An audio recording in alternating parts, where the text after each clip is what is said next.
பெற்ற பிள்ளையின் வேகமும் கோபமும் உன்னை போல தோன்றுதே. நேரமிது நேரமிது நெஞ்சில் ஒரு பாட்டெழுது.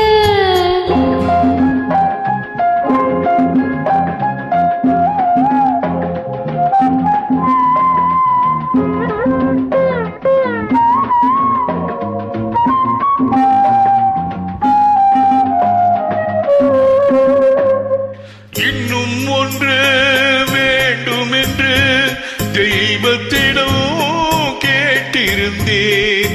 இந்த ஒன்றே போதும் என்றாள் தேவி என் காதினிலே.